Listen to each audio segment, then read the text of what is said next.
Shelby American has given the 13th generation Ford F-150 pickup the Super Snake treatment, and it's an all-American badass. Not content with the stock Coyote 5.0 V8 under the hood, Shelby slapped on a blue supercharger and various other performance mods, giving this truck 750 horsepower.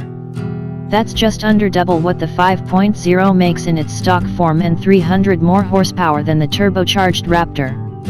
Performance tweaks other than the supercharger include a new intake with a carbon fiber tube, new fuel injectors, Shelby tuned suspension, Borla exhaust, a billet throttle body, and a heat exchanger. It wouldn't be a Shelby product if it didn't have a myriad of aesthetic modifications.